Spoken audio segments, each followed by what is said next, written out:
Okay, up next, I want to talk about a little bit more about voice leading as it relates particularly to the 5-1 relationship, because we do it so much that it can facilitate a little extra explanation. So let's dive in a little bit deeper to that 5-1 and talk about voice leading and what we need to do. And we're going to talk about what to do in minor. So uh, let's start with that. Let's start talking about minor. So let's switch over to D minor just because I'm in kind of a D mood. Okay, so let's make a 5-1. Shall we? Let's make a perfect authentic cadence just to get us started. So we're going to go, make sure I'm in my right voices. Oops, jump back to where we were. Let's go right here. Okay, I'm in voice 1. So let's start at the bottom. And we're going to go A. Hey, stop it. We're going to go A to D. All right. And then let's go to voice 2. And let's do an E to F. A little contrary motion there. And check out what I did. Isn't that awesome? I did the wrong voices. I need to do the top voice in voice 1. So let's just delete that. And remember, when you're doing this, the top voice needs to be 1. And the lower voice of each staff needs to be voice 2, or else your stems are going to go backwards. That's annoying. Okay. Let's do our leading tone there. And let's go AA there. Okay.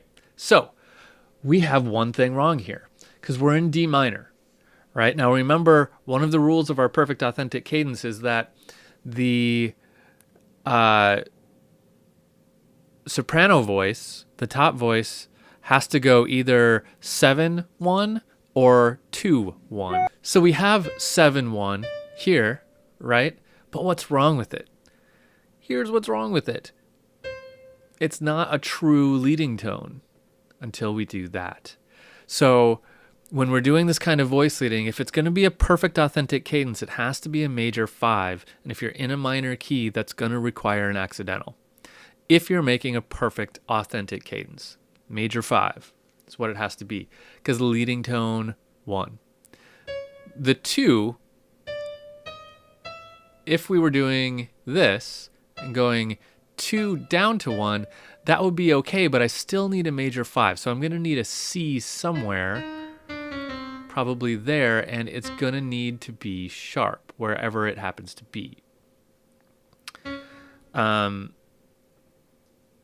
Let's take this back up to where it was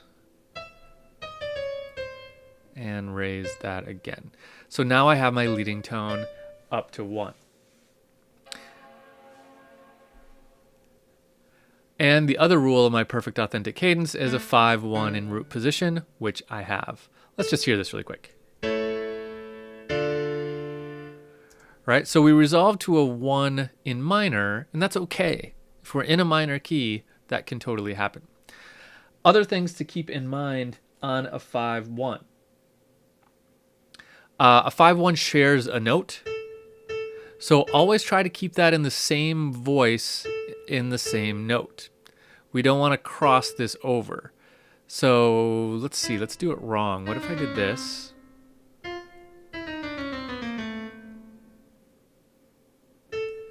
And then that. Okay, this would be bad for a number of reasons, but let's walk through one of them. The biggest one, well, the one that I'm talking about right now, is that this A does not continue on to here. This A switches voices when it doesn't need to. Like, this is what voice leading is all about, right? That word voice leading. It's finding the path of least resistance from one chord to the next, the smoothest possible way.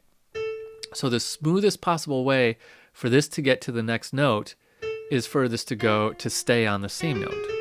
So always try to do that in a 5-1. Find the common note and keep it in the same voice. Now, if we were looking at an imperfect authentic cadence, we might have something like this. This is fairly common to have an imperfect authentic cadence where we have the leading tone in the bass. Now, in order for this to perfectly work, I'm going to adjust a couple other things.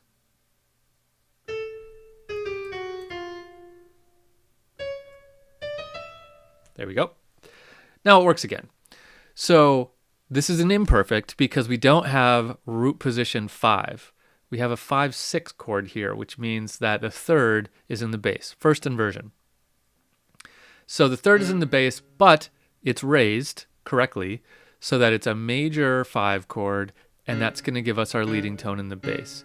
So imperfect authentic cadence, we still have 2-1 up here. Let's hear it. So you still get that leading tone 1 feel. Try to latch your ear onto the bass note. So it still feels pretty good that way, right? I still have my A, my common tone, in the same voice. It's in a different voice than it was before, but it's in the same voice. Now I've doubled my A here, and this one has to move because I don't want to double the 5th of this chord, of my tonic chord.